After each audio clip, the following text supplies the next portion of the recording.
You step through a doorway, and on the other side is a time and place completely foreign to you. Your first question is, how did I get here? But the second question is infinitely more important. Can I get back? I'm Carol Ann. Welcome to the In-Between.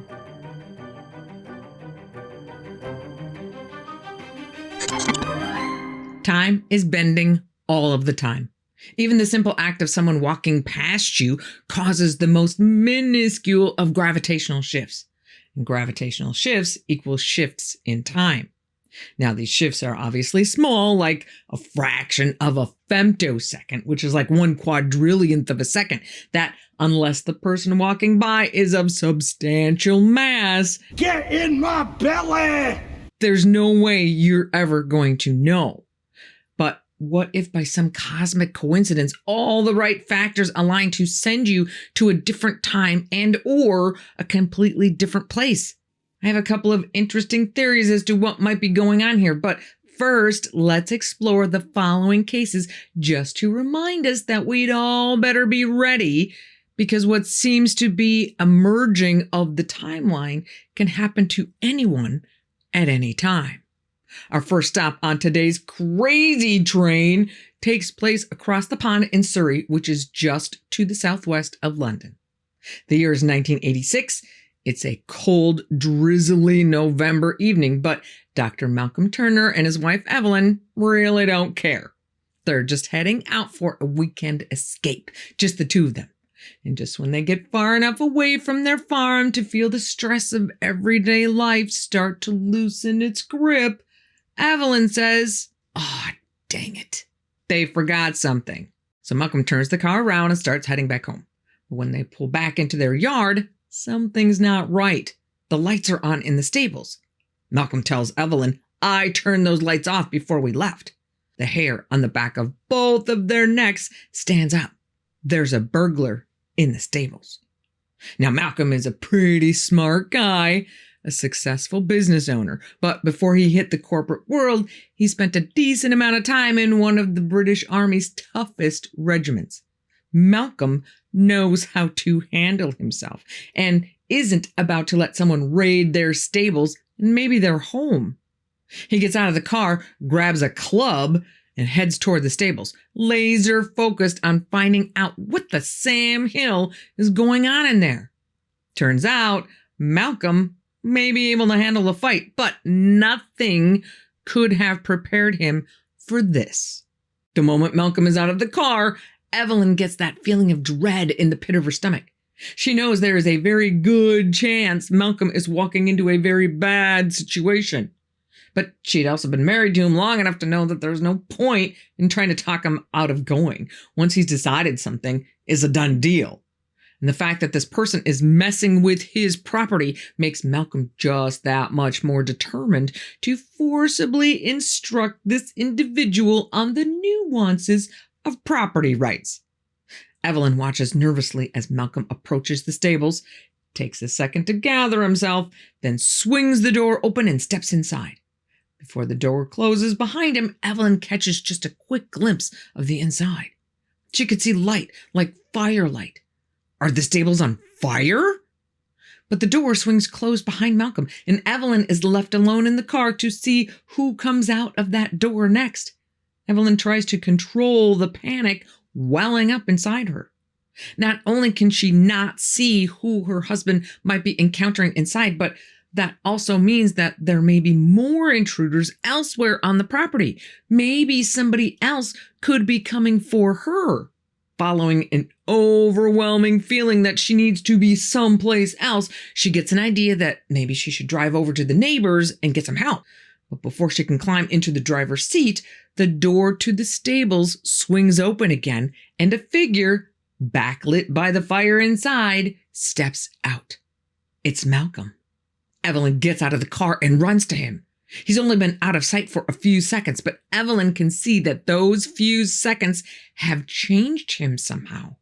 He looks as if he's in shock.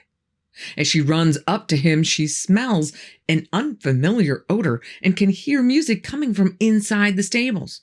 But as quickly as her mind registers the odor and the music, They fade away just as fast, and everything is quiet, including Malcolm. He's in a total daze and doesn't even seem to recognize that Evelyn is even there. Evelyn takes his hand and guides him back into the house. She picks up the phone to call an ambulance when Malcolm speaks. Put the phone down. She looks at him and can see by his face that he's come back to reality. She also sees that he looks very serious and troubled. Hang up the phone and sit down. Evelyn hangs up the phone and takes a seat at the kitchen table, waiting to hear him tell her what happened in there. But he doesn't say anything. His eyes look like they're a million miles away. He gets up, goes to the liquor cabinet, and pours 2 good shots of whiskey, one for him and one for her. What I am about to tell you now sounds absolutely ridiculous, but I just want you to listen until I'm done. When Malcolm opens the stable doors ready to do battle with what he assumes is going to be a group of drugged out hippies, all he sees is a blinding fire. As his eyes adjust, he sees these tiny shimmering dots floating all around. As he watches these levitating points of light, they start to morph and grow into blurry shapes that slowly materialize and focus into a full picture. The stables are now full of people. A loud, raucous party of people obviously celebrating something. Some of these people are dressed, some are naked, and a bunch of them are somewhere in between. For those that are dressed, they're wearing what looks like ancient Roman attire, including some in Roman armor. The room is lit by the fire in the center and a few torches all around, and everyone seems to be more than a little intoxicated. Malcolm is just confused. What exactly is he looking at? This has to be some kind of crazy costume party. But how could they have gotten all this set up so fast? He and Evelyn were only gone a few minutes, but however they did it doesn't really matter because he is not about to put up with this orgy happening on his property. So Malcolm steels his spine a bit and heads to the person closest to him, ready to cause a ruckus. He shouts at him, "Shut it down and get out." But the guy doesn't even acknowledge his presence. So Malcolm bends over and shouts right in the guy's face. But again, no reaction. All right, now, time to take this up a notch. Malcolm goes to grab the guy's shoulder and his hand passes straight through. Malcolm likes to think of himself as a pretty tough guy, but he doesn't feel very tough anymore and starts feeling the first pangs of fear. He has no idea what he is looking at, but he now knows that he's now looking at a bunch of stupid drunk kids having a costume party. He stops staring at the guy in front of him and starts taking a better look around at everything else in the room. As he does, he notices a bunch of things he didn't see when he walked in. Racks of weapons, big pots of food, even murals painted on the walls. He looks at their clothes for a second time and sees how authentic they look, including full sets of Roman armor and helmets. These are not costumes from a costume shop. Malcolm, mind blown, starts looking all around, taking in every detail he can see. And the first thing that hits him is that the room has turned into like a TARDIS, like way bigger than the stables that he walked into. And that's when it clicks in his head. He is not in Kansas anymore. I have a feeling we're not in Kansas anymore. He knows that somehow he is standing somewhere in ancient Rome. A sense of wonder overtakes his fear, and he starts actively trying to soak in every detail he sees, from the racks of swords to the jugs of wine to the stitching on the clothing. He can see, hear, and even smell everything, which he actually kind of wishes he couldn't because the smell is so horrendous, like almost vomit-inducing horrendous, but he manages to keep it together. He sees a banner hanging on the wall on one end of the room. It's almost like a flag, but something about the way that it's hanging just exudes this feeling of power, and almost reverence. Starts walking around trying to get someone's attention, but no one responds. He's a total ghost. Just then, the thought of Evelyn pops into his head and a rock falls in his stomach. Holy crap! What if I'm stuck here? And then another thought pops into his head that if he's stuck here, that would really suck because he's a literal ghost here. The thought of spending the rest of his days where no one can see him and he can't even touch anything does not make him happy. Would he just starve to death? Who knows? Maybe he thought that's really what ghosts are, people stuck in some existence that's out of line with their own time and place. And something about that thought gets him to move. He has to find his way back. He is not going to be stuck here forever. He starts quickly making his way back to where he came in, but his heart stops. He doesn't see a doorway there. He is stuck. He stands there taking deep breaths, trying to think, when he sees one of the nearby soldiers look directly at him. The two men make eye contact, and Malcolm knows he can see me. The soldier goes from a happy partygoer to freaked out in a heartbeat. He starts backing away, pointing at Malcolm and shouting something in some other language that Malcolm doesn't understand. Malcolm is just as freaked and also starts backing up when he trips on something, falls backwards, and is suddenly back in his stables, which is when he leaves the stables to go find Evelyn. This encounter actually comes from a book called Encounters with the Unknown, True Accounts of Modern Paranormal Experiences by British paranormal researcher and author Colin Parsons. Parsons actually interviewed Malcolm and Evelyn himself, both together and individually, and said he found them to be very credible. And they never tried to make money off of their story. In fact, Malcolm was a PhD who was self-employed, so he and Evelyn never told anyone of the story, afraid that people would think he was crazy and he would lose business. And I think in this case, they're right to be worried. Because in today's society where people get canceled for thinking off the beaten track, most people with weird encounters just stay quiet, going along to get along. In other words, do as the Romans do. But it's not always a skip into the past. In 1932, J. Bernard Hutton and Joachim Brandt are a reporter-photographer duo working for a German newspaper. On this particular day, the two have an assignment to go to the shipyards in Hamburg to cover some local story. Seems weird to think about shipyards in Hamburg since it's like 50 miles from the coast of the North Sea, but the Elbe River runs from the North Sea right through Hamburg, so Hamburg is actually a port city in Germany with tons of shipyards. Bernard talks to a bunch of people and gathers all the information for the story, and Joachim snaps a bunch of pictures. Assignment done. They start heading for the exit gate, but stop when they hear the drone of planes flying overhead. As the buzz gets louder and louder, they both look up to see not a few planes, but tons of them. British RAF bombers, to be exact. Before they can even register in their heads what's going on, bomb bay doors open, bombs are falling, and explosions start erupting all around them. The two men start running for the gate, hoping to get as far away from the shipyards as possible. But ever the professional, Joachim turns while running and snaps some pictures of the devastation happening in real time around them. The two men manage to escape the mayhem and book it back to the newspaper office. They start telling everyone what they saw, since it's kind of a big deal. But no one, not their coworkers, not their editor, believes them.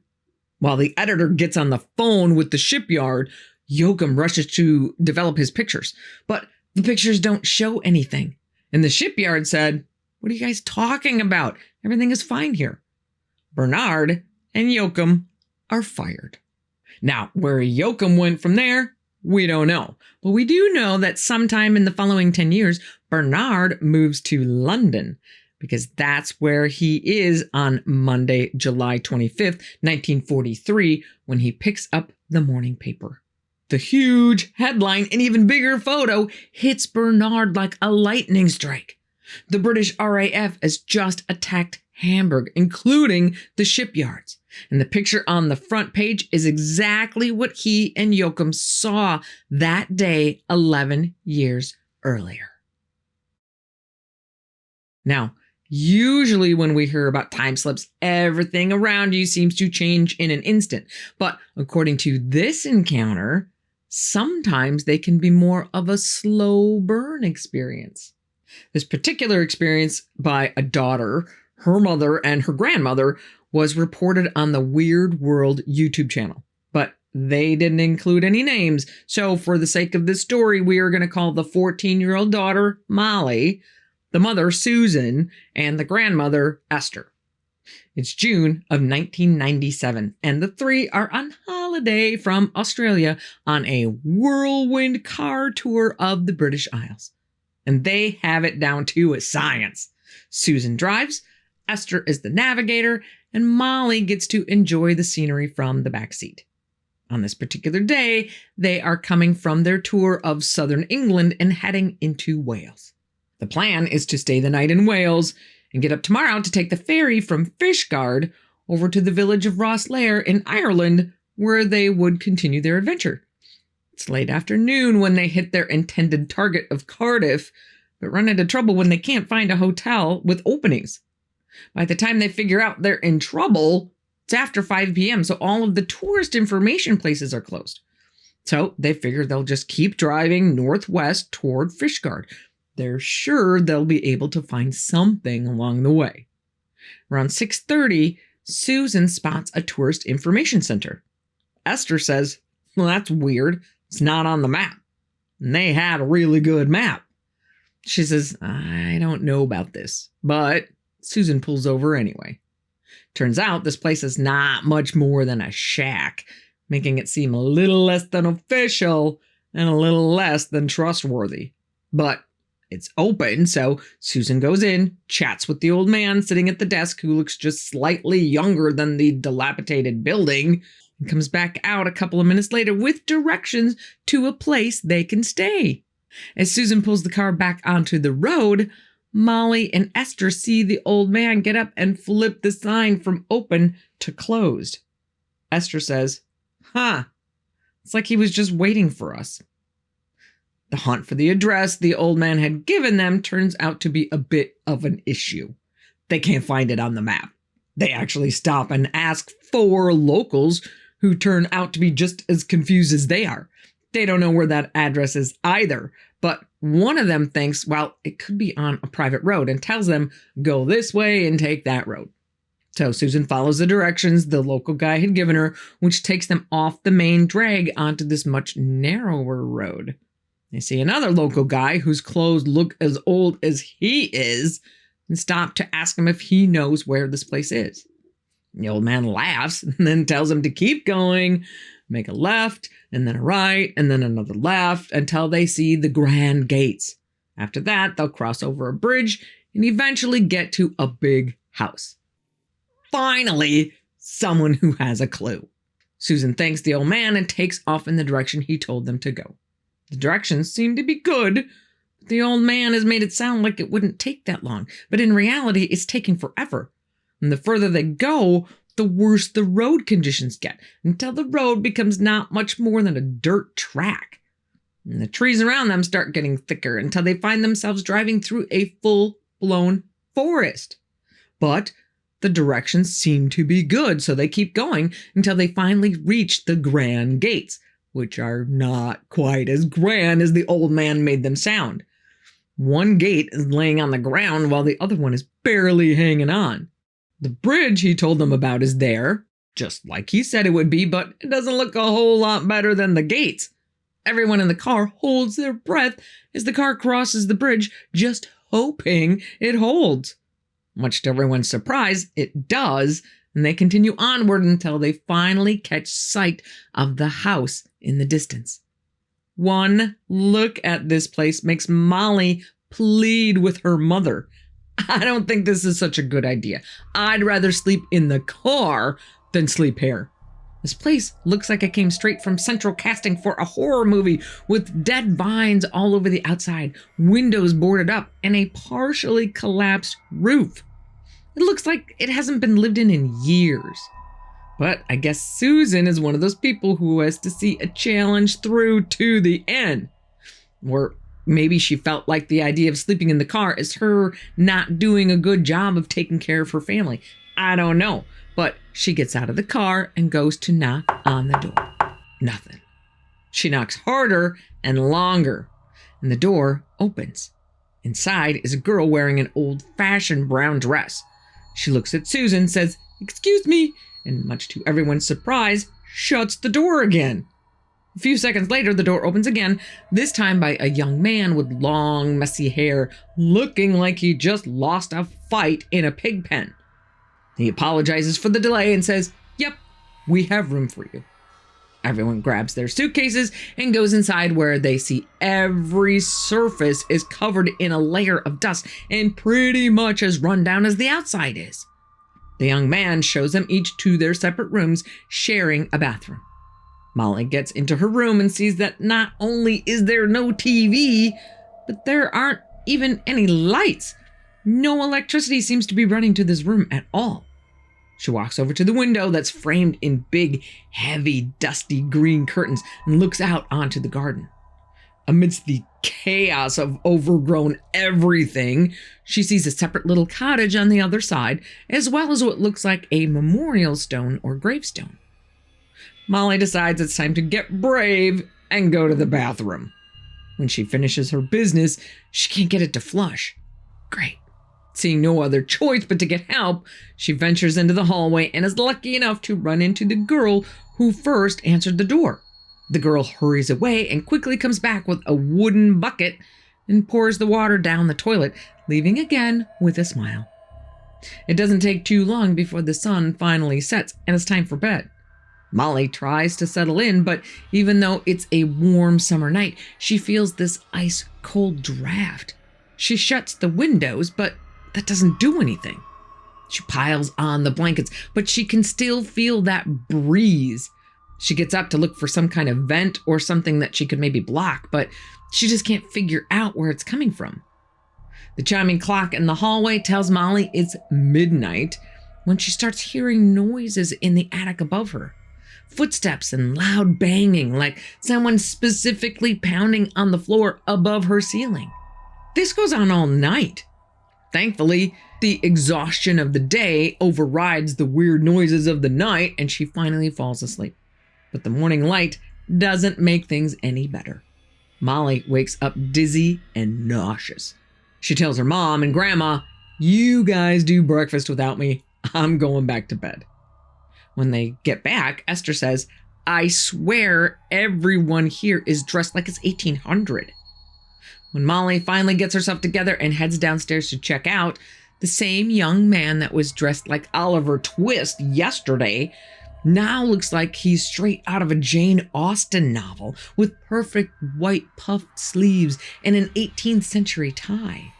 As they're all checking out, casual conversation uncovers the fact that the house dates to 1690 and that the guest book was last signed in 1979. Interesting. They put their plans of catching the ferry from Fishguard to Ireland on hold and hurry out of the house on a mission to find a doctor for Molly. They find a doctor who checks Molly over and gives her some meds that should help. And that's when Molly realizes that she forgot her book in her room back at the house. And as much as she wanted to put that place behind her, she wanted her book back more. So the three set out to return to the house for the book before they make their way to Fishguard. However, once they retrace the path through the bad roads and the overgrown forest, the house that they had just left a couple of hours ago is nothing but a pile of rubble. All three of them are staring out the windows in shock, with Susan and Esther arguing about where they had to have made a wrong turn. Molly looks over at the garden, her blood turning cold as she sees that same memorial stone that she had seen from her window the night before. But she keeps this little detail to herself in case her mom might think she's crazy. But she can't stop thinking about the whole encounter. At first, she thinks the whole event to have been some kind of ghostly encounter. But the way that they were able to interact with the people and the house itself seems to go way beyond some spectral experience. As her mind replays the whole timeline of events, she comes to the conclusion that it has to have been some kind of time anomaly. She remembers how the clothing of the people they met along the way seemed to get older and older the closer they got to the house. And for those who were working there, not only did their clothes get older, but they got better. In fact, in hindsight, the entire drive there now seems like they were driving their way back further in time the further they went down the road. But if that's the case, why did no one seem surprised at their modern car, modern clothes, and modern money? Were Molly, Susan, and Esther not the first guests they'd had who looked funny? Maybe this place has been coming in and out of time since time itself. Our last story needs a special shout out to our own in-betweener Craig Taylor, who lives in Liverpool and used to work at the Waterstones bookstore that we talked about in another Timeslip episode we did. Link below. Not only did Craig tell me about a couple of possible timeslips of his own, but he also brought to our attention one paranormal researcher and author, Tom Sleeman, who has written over 100 books on not only the weirdness in Liverpool, but all over the world. Timeslips are not necessarily his focus, but he has been keeping tabs on the following story that teaches us that in the grand scheme of things, time doesn't really matter, and that some are better than seeing through the veil of time than others. It's 2015, and Lori, a 26-year-old from Pennsylvania, goes to Liverpool for an extended vacation to visit her online bestie, Sarah, who lives in Huyton, which is like a suburb of Liverpool. They're besties because they both love the Beatles. Sarah takes Lori around to all of the spots around town that a Beatles lover would want to see. The grave of the fifth Beatle, Stuart Sutcliffe, the Magical Mystery Bus Tour, their childhood homes, and song places like Penny Lane. It doesn't take Sarah long to figure out that Lori has a bit of the sight. The very first night Lori is there, she catches a glimpse of a family gathered around an old radio that's announcing Britain is now at war with Germany. And as fast as that vision had come, it fades away back to Sarah's apartment. One night, the girls head to a club in Chinatown. When they come back out at like 2:30 a.m., Lori finds herself on Nile Street, a street that doesn't exist anymore, but at one point was near the Anglican Cathedral. She knows something is wrong when she sees trams, Liverpool's version of the trolley cars in San Francisco, running up and down the street. As she's trying to figure out what is happening, she sees a police officer fall off the back of the tram and smack his head on the pavement. She rushes over to help the officer, who's knocked out and gushing blood from his head. Another policeman runs up, starts shouting at someone in the crowd, "Go get a doctor," looks at Lori and seems to take notice of her leather jacket, miniskirt, and purple leggings. But just then, everything changes back to 2015. Tom Sleeman has confirmed that that accident actually happened on March 5th, 1883. A few days later, Lori's out shopping on Ranelagh Street while Sarah's at work. As she passes the Midland pub, her nose starts to bleed. She starts to panic, not really knowing what to do about it in the middle of a busy street, when a policeman steps up, pinches the bridge of her nose, tilts her head back, and says, "No worries, you'll be fine in just a minute." Lori looks at him and sees it's the same police officer she saw fall off the back of the tram. She looks around and sees that Ranelagh Street has gone from pavement to cobblestone. As Lori lifts her head to see if the bleeding has stopped, the policeman asks her, "Why are you dressed like that?" Sensing there's a timeline issue happening here, she tells him she's from 2015. His response? "Ah, you're one of them who keeps coming here. You're an American. Is that how they dress? She says, my name's Lori. He says, my name's George. And just like before, 2015 comes rushing back. And Lori is a little surprised to discover she's a tiny bit heartbroken. That night, she tells Sarah what happened and that she feels some kind of connection to this guy, like she had known him before. A few days later, Sarah comes home from work and finds this note. Love is the key to getting back there with George. I'll be gone for some time, but don't worry, I will return. Love, Lori. Lori is gone for almost a week. Sarah is starting to freak out when Lori shows up dressed like Mary Poppins. She tells Sarah she did it. She made it back to 1883 and has been staying with George. She even shows Sarah the century-old money that she has in her purse. And that is not the last time Lori goes missing. According to Tom Sleeman, who's been following this case, she disappears for months at a time sometimes. And Tom not only claims to have interviewed Lori, but to have seen period-appropriate items she has brought back with her.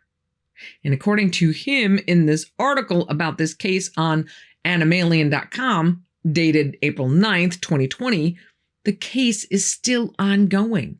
I, for one, would appreciate an update on the story that proves what we romantics already knew. Love can conquer even time. But can this really happen? Is there any science to back any of this up?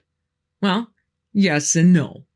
Obviously, we don't have any direct science that can prove how any of this actually works, but we're getting closer. Like I said before, we know that time fluctuates. If you're near a massive object like Earth, time crawls compared to someplace far away. Clocks on mountaintops tick faster than at sea level by tiny fractions, like nanoseconds per day, but it's still something.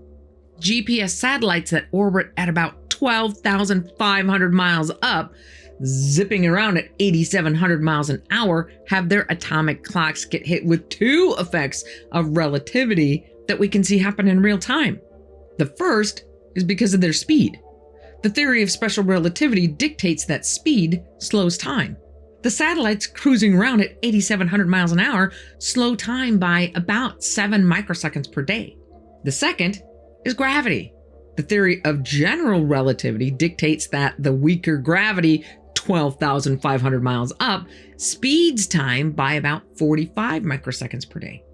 The two effects together make a net effect of speeding up time by 58 microseconds.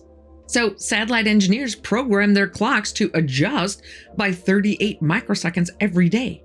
Without that little tweak, your GPS would drift about 10 miles off after one day. That is concrete evidence that time is flexible. Now, let's switch gears and talk about something called the Einstein-Maxwell theory. Scientists have done the math. Don't even ask me to explain it. That shows that wormholes through space and presumably time can exist, but they're super unstable and want to close up right in the middle because of gravity. The Einstein-Maxwell theory suggests that electromagnetic fields can influence that gravity choke point and help keep the wormhole open.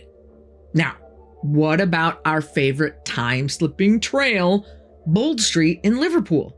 Well, turns out that Bold Street is right on top of the Merseyrail Loop, the hub of Liverpool's underground rail system that makes a near-perfect loop right around that time-slip-prone area.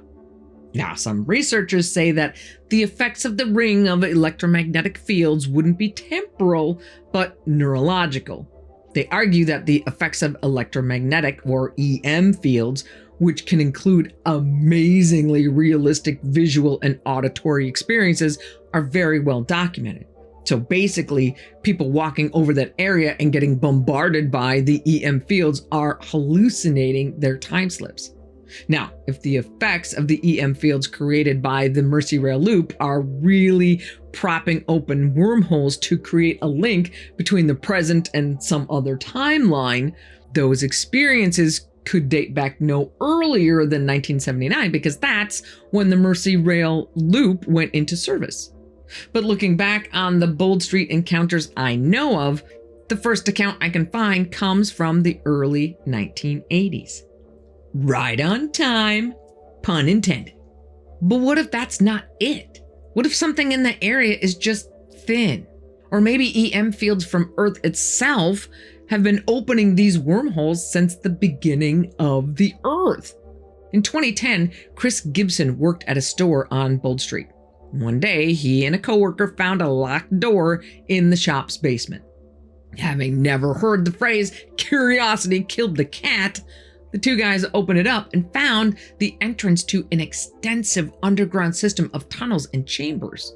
And these tunnels are old, older than the shopping district that sits on top of them.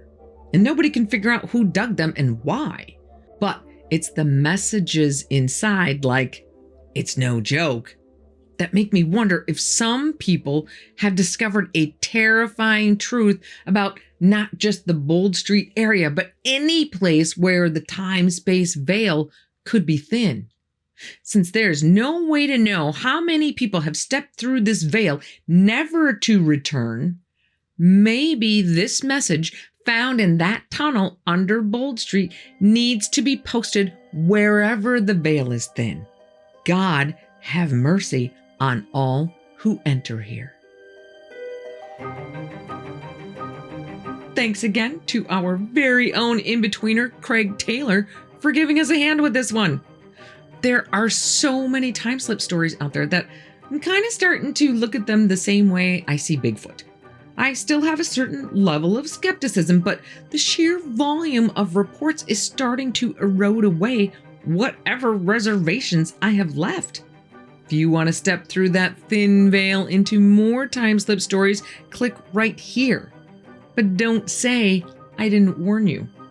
Be careful out there, and I will see you here again on the In-Between.